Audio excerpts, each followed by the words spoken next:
Stay tuned to find out if we were able to take down our May 4th events. Welcome to the podcast where we discuss how to outmaneuver your opponents. I'm Faith, and I'm here again with Jrod and his Dudeness. Today we'll be discussing our events from this past weekend, as well as talk about more Set 2 spoilers, as well as dive into our mailbag. For starters, how did you guys do in your events? How did I do at my event? There ended up being 27 of us that showed up for showdown.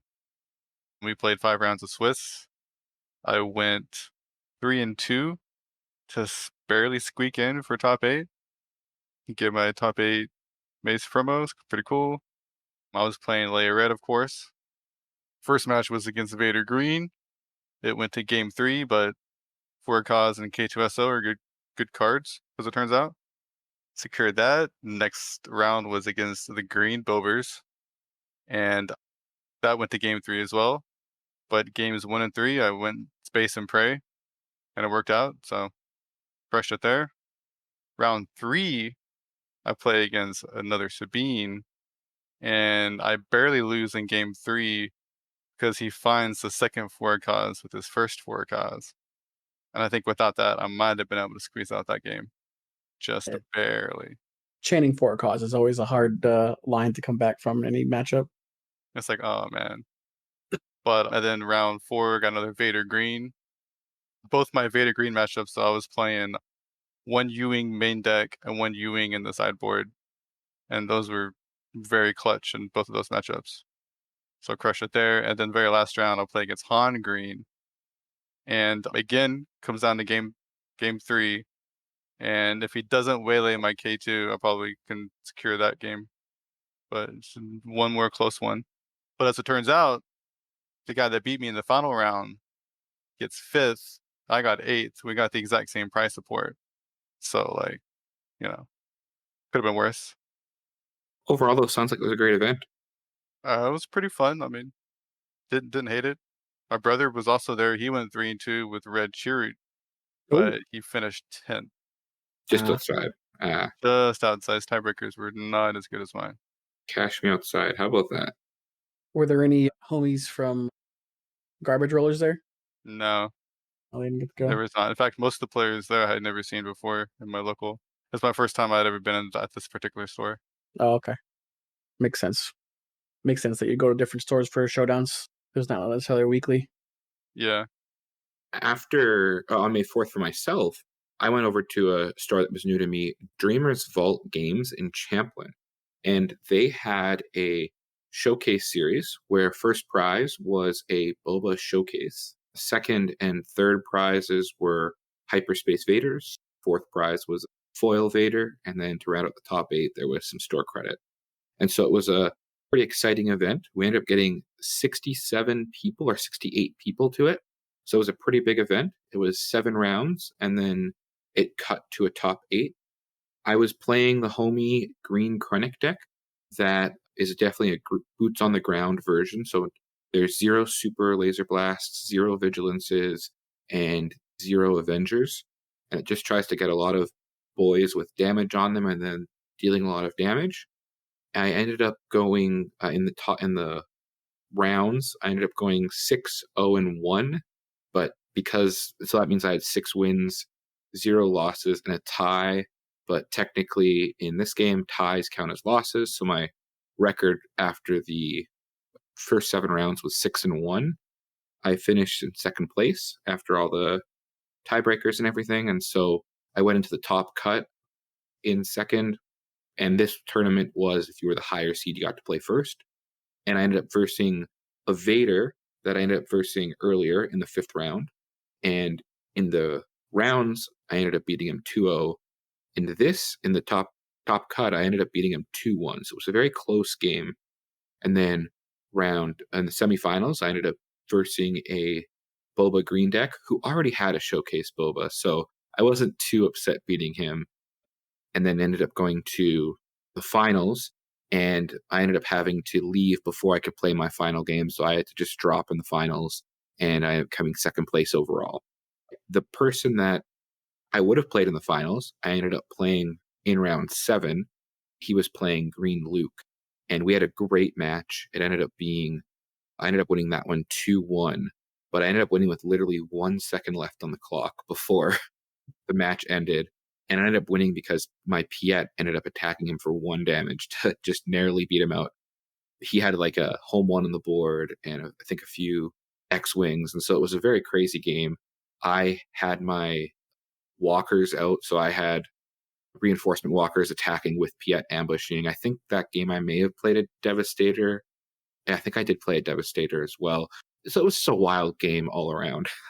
And so we had to, unfortunately, I had to leave before the finals could be played out, but it was still a great event and I was really excited about it. I did want to give a shout out to Oliver W., one of our fans who ended up recognizing my voice. At the event, he played Sabine Green. He was really excited. He got to beat his dad, Eric W. Ended up playing Traitorous. So shout out to Oliver. Sounds pretty cool. Nice. So you said you won Hyperspace Vader then? You took Yeah, I home? ended up getting a Hyperspace Vader, so that's not a bad card to win. Yeah. That's About fine. 50 right now, so pretty good. That's fine. What was there any like really weird or wonky decks? Because yours was pretty big. I know Dudeness's was like 27 people. Mine was only 12. So, but yours was like 60 people, right? Or something like that? 68, yeah. Wow. I ended up winning against a blue Han. My second round is the one I ended up tying with, and that was a green Krennic deck, so it was the mirror match. I wasn't expecting to see a lot of Krennic, but I did. There was then I beat a green Sabine, a green Iden, green Vader, red Han, and then green Luke. So the only leader I played twice was in the regulation was Han. I played twice, and then I played the same Vader deck twice. Gotcha. Very nice. Very nice. Well, like I had said, I had a little 12-person store showdown / win-a-box. It was over at Gaia's Cradle in East Providence. It's a store that's very close to me, so one that I try to attend as often as possible. The store owner there is great. I will say that a lot of the local crushers were at a 1K a little further away. It's the one that Mike Gem from K-Todd took down. So a lot of in my opinion, like the best local players were at that. We still had some solid players at the event, of course. A lot of nice people there. Morgan, who I've mentioned on the podcast before, and his son Will were there. Morgan actually came in second place, only losing to me. He had a really cool, I think it was Palpatine Red, I believe it was. And when I had to sit across from him in the second to last round, I was pretty concerned because that's not a great matchup for Boba Fett. I ended up bringing Boba Green to the event, running Boba with 2 Cunnings in it. It's really the only like real big change that I had in the deck. And I show up and like everyone's playing aggro. I'm like, all right, cool. It's like 2 Sabines and 2 Leias, and I'm like, oh, this is gonna be great. I'll just eat up all the aggro decks. And nope, round 1 was Blue Vader. Luckily, I beat that. Round 2 was Chirrut Red, which I feel like is a pretty good matchup for me. And then the third round was Palpatine. So I only ended up facing 1 aggro deck, which was in the finals. And I say finals, but going into the last round, I was the only undefeated player, so I needed to win that to make sure I had the best opportunity to win, because sometimes if you lose late with the system that they have, it can hurt tiebreakers and all that stuff. But yeah, so I ended up winning all the maces, 1 of each. We only had 12 players, so I ended up offering the store my 8th place mace so someone else could get a mace that wasn't going to get home to take anything home. We had some newer players and some younger kids that were involved in this event as well, so I wanted to make sure that everyone kind of left with the list a little bit of stuff. Cool. Yeah, and then I also got the judge foil takedown that he was gonna give to the winner, but I also judged the event, or helped him judge the event because he doesn't know the rules very much, the store owner, or as well as I do. So he wanted to make sure that everyone had someone that would know the rules. So I got that, as it ended up being in the prize pack because whoever got first was going to get it, but he was also going to give me 1. So I didn't get 2, I did just get 1. And then I also won the whole box from the event as well. So I left with a good chunk of change value wise from that event for $20 for a 12-person event. It was pretty wild, Sounds pretty honestly. pog. Yeah, What it did you was. get in your box? The box wasn't amazing. It wasn't awful. Like, definitely could have been worse. I pulled a Hyperspace Avenger, which was the best card I pulled. I pulled an Aggression, which I think is vastly undervalued right now. I pulled a Vigilance, which is a little overvalued in my opinion right now. And then another Falcon, which I think is still undervalued. So, you know, value-wise for the box, I definitely and I didn't get any good rares either, so I didn't get like a K2 or a Red 3. I didn't get a U-Wing. So even the rares for the box weren't that great. So value-wise, I would have been better off just trying to sell the box for like $200, but I love opening packs, and I basically paid $20 for the box, so I'm gonna open it. You know what I mean? Still come out ahead, so yeah, it was a good time. I'm glad I went. I was supposed to go to the Connecticut 1K. That was my game plan, but I coach basketball, as I might have mentioned in the podcast before. And we had a tournament that weekend, so I had basketball from 9 to 2 p.m., which would not allow me to attend the Connecticut 1K. But this event that I went to was at 4 p.m., so obviously that worked out for me. So, And with your boxes, how many showcases have you opened again? oh, well, let me count. 0. I've Mm, opened 0. I'm easily at 2 cases right now of open product between drafts and the first case that I purchased and now the box that I just got. I'm easily at or over 2 cases. So uh, sounds like you might need to buy another box, and hopefully it'll be in there. uh, hopefully I'm saving it for set 2 for a nice. I don't even know who I want from set 2 right now for the leaders because I probably want like Django or someone. I don't know. Xander was saying on Twitter yesterday that there's a blue leader that he's going to make a deck for day 1, and I'm really interested to see which leader that is. Obviously, he didn't spoil it, but he's saying that whatever leader that's in the set that he likes, he's making that day 1. It's like his day 1 deck. So I'm curious to see what leader that is, what he thinks is so good or so fun to play with that he has to make it day 1.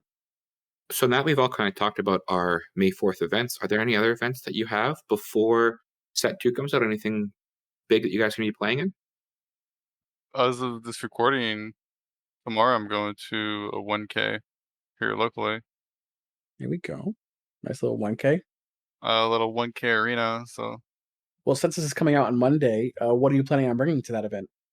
red lay again, of course. Gotta run it back. Okay. Like always and forever. Did you make any changes from your previous list to this list that you're bringing now, or is it the same list? No, there's lots of changes. It's still in flux right now, honestly. Like Okay. last night, I thought I had it locked in, and then I played some earlier, and I don't like anything about it. And so we're it's still in flux, but Okay. there'll be some changes for sure. Okay. Okay. Like actually, at the event, I was trying out R2 for the first time, and Yeah, that little guy overperformed, in my opinion. interesting. There was 2 of, and I kind of wanted just to make it 3 of. Is it just the filtering aspect of R2 that you liked, or It that is pretty good. Like, the amount of times you go like, "I'll bottom that. I'll bottom that." That feels yeah? pretty good. But also, he's a target for buffs. He makes Wing Leader, he makes Fleet Lieutenant, makes Mm, Medal Ceremony, makes Red 3. All these cards aren't, like, just blanked out. Now they actually are providing value because there's something to hit it with, right? yeah. I think that can't be understated. And there was one turn I had a U-Wing reinforcement play where I think I had an A-Wing out in the field. I pulled up a Wing Leader and then a Fleet Lieutenant with an R2 to smooth out everything. And I'm pretty sure the R2 is the boy that got the actual final killing blow. Mhm. Just enough units out there on the board to get it done right. So every little bit helps. Yeah. And if it's a 2 cost, you probably couldn't have pulled that unit out. So if it being No, 1 cost R2, obviously made a because difference. yeah, it's pretty good. Yeah, sweet. What about Um, yourself, J-Rod? Any other events for yourself? yeah, nothing this weekend. There was one planned for Sunday, but obviously it's Mother's Day, so they decided to push that back a week, which then will likely run into basketball for me. So I probably won't be able to attend that. It was a store showdown, but there's a couple more store showdowns. Believe it's the beginning of June. Yeah, the beginning of June, I believe there's one, and at the end of May, I have like literally one back to back, the 31st and the first. I have 2 store showdowns I'm hoping to get to. So I'm hoping to hit up those. I mean, by that point, I imagine the maces won't be as valuable as they are right now. But Even then, they've already kind of dropped. Anything that's not the champion yeah, has dropped considerably since last week. yeah, I will say I ended up selling my champion, the finalist, and top 4 and the takedown for like 450. So I was definitely in the first wave of like get a bunch of money for the stuff. So I was happy with that. And so obviously, unless I win again, I likely won't have the same luck with selling the maces, even though I probably still will. I actually prefer the base mace, which is a complete 180, by the way, in case anyone remembers some of our Nope. early episodes.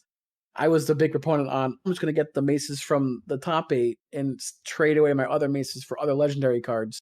Well, I didn't do that because no one actually wanted mace, so I couldn't trade him. So I ended up just keeping 3 of them, and I'm probably going to keep the base 3 that I have. No, the OP foiling is so sweet. Like I want just to get more top 8 maces, just have a play set of those boys. Well, if I get some more, I'll hook you up.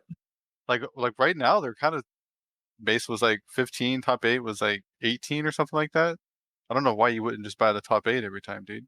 Because the regular art is better. I'm a big regular frame fan. Regular frame, non-foil, just Wrong. give me utility, baby. Wrong. Well, we could talk about different foilings and treatments. We should move on to some We set should 2 though. cards. But before we do that, I'm going to talk just a little bit about what I'll be doing. And that's hopefully tomorrow I'll be playing in a store showdown in Monticello at Lewis Games.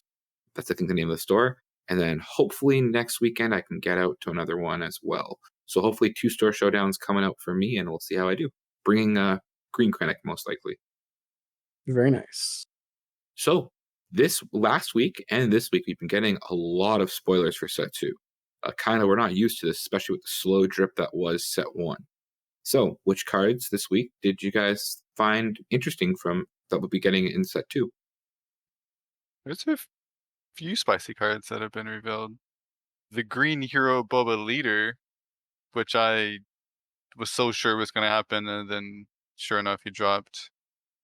That's curious that he's a 6 cost 4/7. You know, curiously not a 5 cost 4/7. I wonder if that stat line is busted, if we'll ever see another 5 cost 4/7. Mhm. You know, I kind of think we won't, but we'll see. So Well, don't forget they did design this set before the first one even released, so I could see us going back to a 4/7 for 5. It probably will have to be maybe a negative effect on the character or something like that, not like readying resources. yeah, that's definitely not a negative. But Yeah. no, but I mean, he seems pretty cool. I mean, he's a common draft leader, right? It says when you play a unit that has 1 word keywords, you may exhaust the boy, and if you do, give a friendly unit +1 attack for this phase. I think most importantly, that's going to trigger with ambush, Mhm. and in draft, you can give your ambush boys +1 attack. And we've already seen another. Just today, we got the modded cohort, a 4 cost green hero card, 2/4 underworld ground unit that has ambush and raid 2.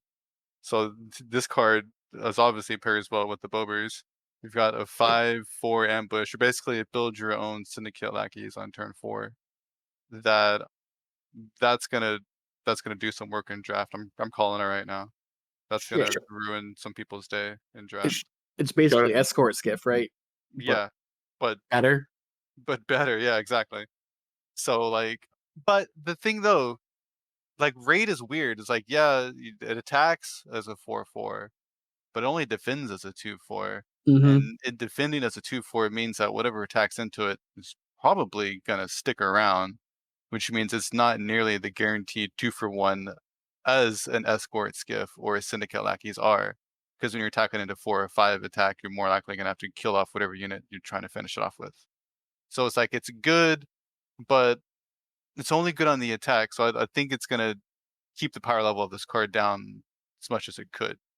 shout out to Marauder Mo from the Discord, who said that his son William had the idea to put Boba and Red 3 because that would give all of your heroic units raid 1, which is that keyword to trigger off for Boba leader. So that's kind of an interesting idea. Very interesting. Definitely pretty sweet. Also, I would imagine that ECL would also trigger Boba Fett, right? Like if you ECL the unit, because it gives them ambush, For the right? Yeah. phase, right? Yeah. So for the ambush attack, they would get the You +1. play a unit that has 1 or more keywords. That's actually a really Yep. good Looks like question. it gives ambush for the phase, so it would give that ability. Give it Right? ambush for this Yeah. phase.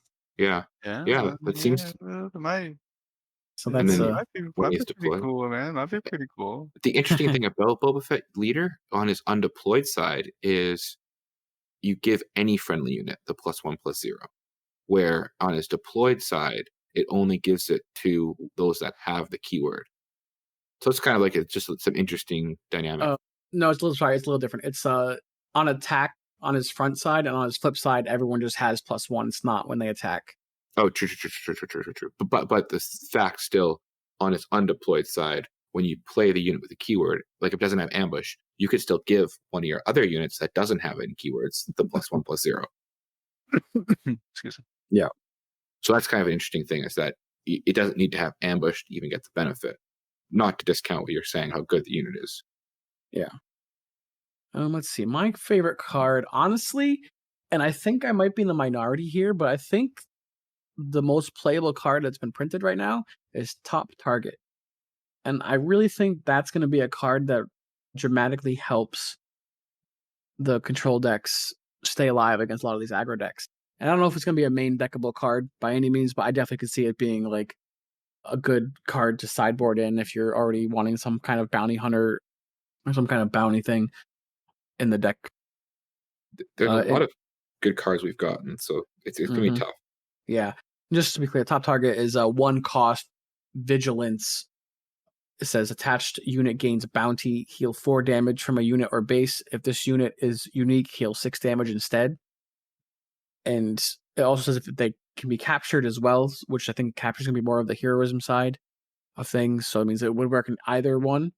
And it also says unit or base, which is pretty flexible as a card. So technically, you could attack your unit into the the the unit that has top target on it, and then basically kill it for free. So it's kind of like a pseudo shield if your unit would live, and you get to heal all the damage back potentially, depending on the stats and whatnot. But it's definitely an interesting. And if it's unique, it's 6. So like, just like thinking of like Luke Skywalker, who's a 6/7, for example. If he were to attack a Palpatine that had top target, you'd basically get to kill Palpatine for free. So All I'm hearing is aggression going up in my mind because they can defeat 2 upgrades, which just seems really good with the amount of bounties we're gonna be getting as one option. yeah, I also like one of the leaders we got. I was surprised we got a second leader so soon, but we got Bosk, and Bosk is an aggression villainy leader. I haven't looked at a ton of the Discord in the main Discord for their comments on it, but I think I saw Xander step in and say like, "Hey guys, you don't know what's coming out. There's going to be more stuff." And I think that this Bosk leader is going to be the. I'm going to say it without seeing all of them, so this might be a little bit of a stretch, but I think it's going to be the best limited leader. And the reason is his stat line, a 4/6 for 5 is a lot like a 4/7 for 5. He's going to be in limited at least a set with a ton of bounty. So it's got a ping that can hit units. If you do hit your own units, you can give your units an extra power for the phase when he's undeployed. And when he is deployed, he doubles any bounties you're going to collect. So that 12 life, that 6 life you were going to heal from top target now becomes 12. Or if you're going to deal damage with other bounties, you now deal twice as much damage. Or you can ramp twice as much. That, or draw 2 cards. That is really scary. So I have high expectations for Bosk in limited. I'll be honest, most of the aggression cards they've spoiled so far really speak to me. Actually, maybe we got Dengar and his ship, the punishing one. we got The one drop Dengar, 2/2 when you play an upgrade on a unit, you may deal 1 damage to that unit. I just don't like 1 cost 2/2s, is what yeah. holds me back there. But the punishing one, 3 cost, 3/4 space unit. When an upgraded enemy unit is defeated, I may ready this unit. You can only use that once per round.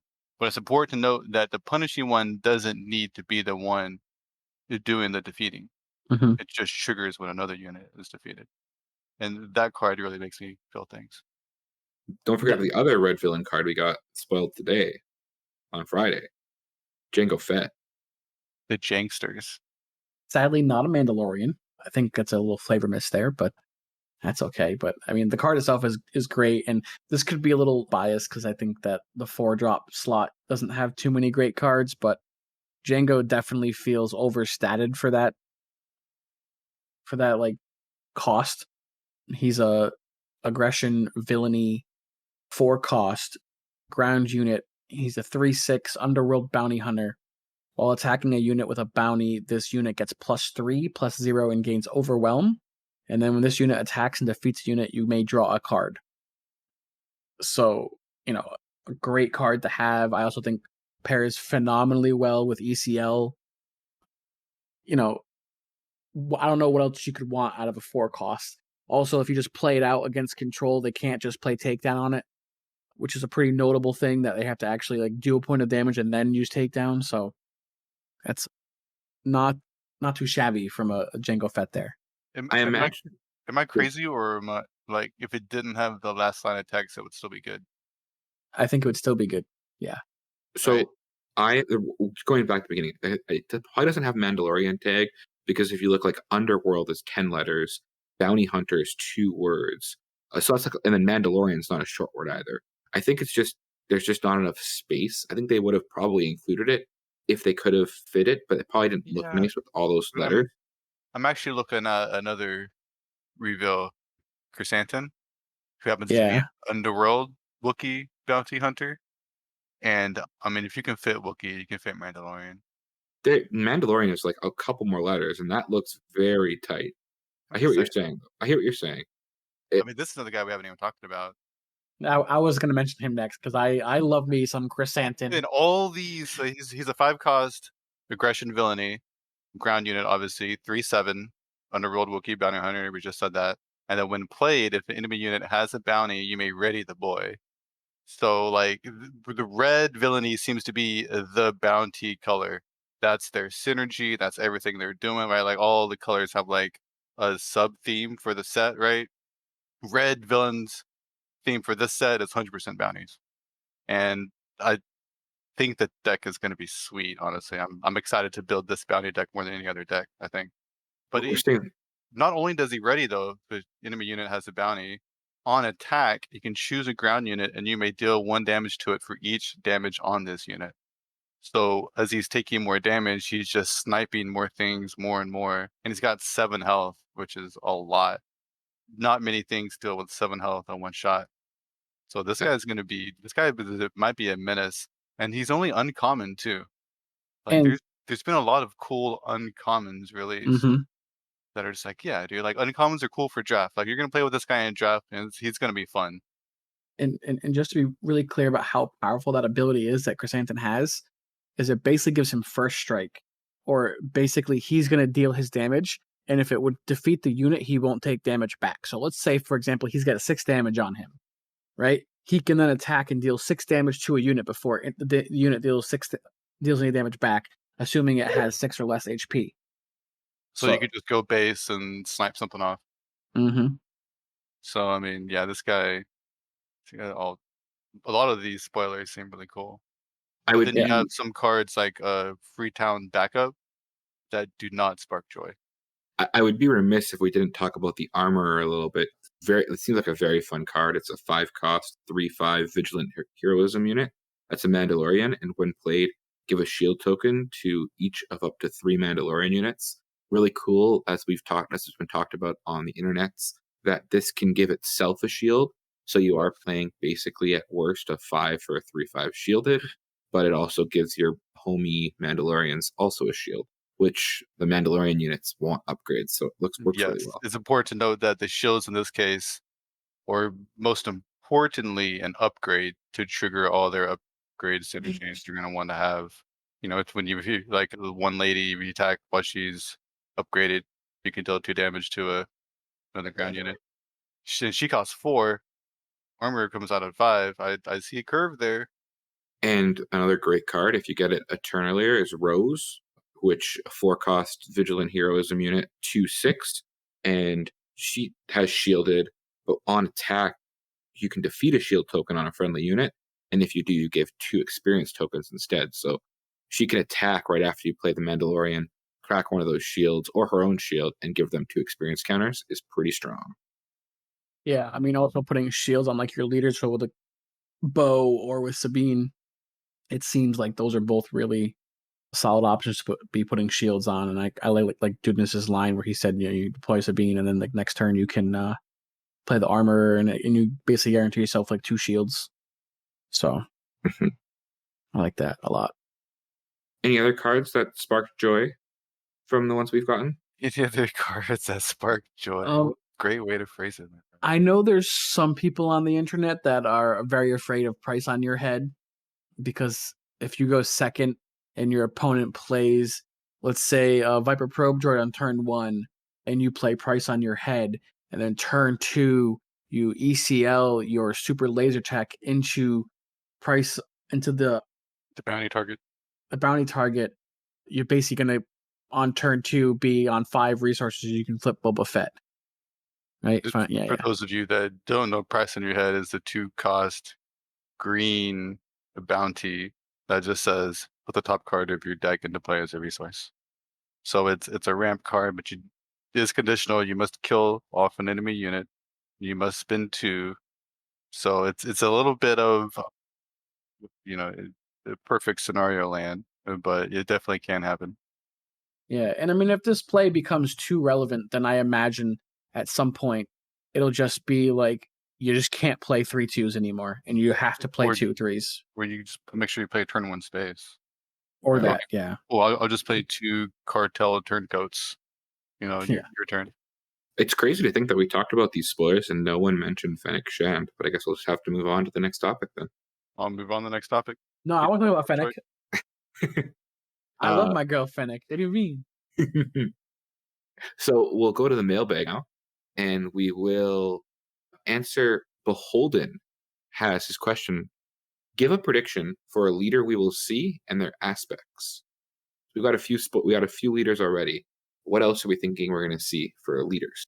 What It's aspect? unfortunate because my slam dunk guess at the beginning was Bubba as a green hero, and then like we just got him, and now like I don't have a good answer for this question now. Well, But I can give I 2 think if Java makes the most sense. yeah. And That was my answer. oh, we're all taking Java then? Get wrecked. I got there first. Yeah, Java's the most obvious dude I've ever seen yet. And I wouldn't be surprised if he shows up as green villainy leader. I Oh, could see that. You know what I'm saying? that's But I spicy. mean, because like that daimyo title or however you pronounce it, right? Like that. Mhm. That's a commanding position, right? You know what I'm saying? Like you're literally leading the thing. So that's the easiest, most obvious thing I could think of. J-Rod, what's your spoiler? I have 2. Not spoiler, I should say. This isn't a Yeah, spoiler. This is sorry. this is A a guess. guess, a prediction. We don't have spoilers yet. I think we're gonna see a blue heroism Rey, and we're gonna see a red villainy Kylo. Okay. Good to know that you're giving us incorrect answers. Yeah, I agree with Faith here. I would be extremely surprised if we get them as leaders as set. But I mean, I could also see that they aren't going to be in a set for a while, so this maybe kind of fits, so they can just slide it in just for marketing purposes. So we already have arts on sleeves for both of them, Mhm. which in the past has typically been for leaders for the most part. That could obviously change, and it could just be those are just we're gonna have a Rey and Kylo unit in the game too. We'll see. Vis-a-vis Count Dooku and Mace Windu, right? Yes, Yeah. exactly. But also, they did say that this is called Shadows of the Galaxy, and what's more in the shadows than a lone child scavenger from Jakku? Scavenger, yes. I could definitely see him as Scavenger is a fringe, right? They're definitely in the fringe, the outer rim, Mm-hmm. and a lot of these guys are fringe tags. All on these guys. If it's not Underworld Mandalorian, it's probably Fringe. And there's no good reason for Kylo to be in here that I can say because he's definitely not in the shadows. But like, if you're gonna have Rey, I imagine you're gonna have Kylo, which is why I gave 2 because I was like, I think Rey will definitely be in the set, and like I don't. I just imagine that Kylo's also going to follow suit just because it's Kylo. I'm surprised no one mentioned the easy one, which was Lando. FFG FFG social. That's We, because we got cheating. a picture. We Yeah, already knew. I We're will not a say. bunch of cheaters here, Faith. Come on now. I will say I thought he was going to be a vigilant, not a cunning heroism. And for those that don't know, FFG posted a picture with the product box Genic, I think. and with the photo of Lando, or it looks like Lando, Child Gambino, as the art in a cunning hero. We don't know what the card does yet. I will also take a cheating answer a little bit.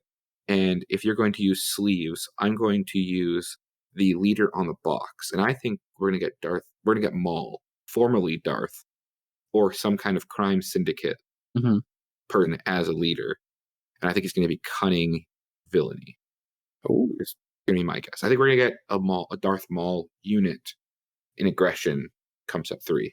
But this set, I'm guessing Maul leader, not Darth, not. so I think that Jabba's going to be yellow, and then Maul's going to be green. That's where my head's at for that. Hmm. Oh, the blue one you talk about? I'm guessing Cade Bane as the blue villain leader. Interesting. I don't know if I see Cat as a blue leader. He's literally blue. It's my same. It's my same reasoning for Thrawn. But Thrawn makes sense as blue. Like, I don't know if Cat is. I mean, he's definitely tactical and definitely smart. So I guess I can see it. I guess. I don't really know what like vigilance is like villainy blue side. Like heroism definitely seems like it's. There's no like red is like the aggressive characters, right? And then you have the yellow ones, which are like usually the tactical ones or whatever, right? And then green are like the leaders of stuff, right? But like blue doesn't really have like a very good solidifying like reason as to why they're blue. I feel like it's the one aspect that I feel like is missing a little bit of that identity. If you really think about it. And again, he's a villain, and he's literally blue. So Well, he's gonna be blue then. we'll see. Checks out.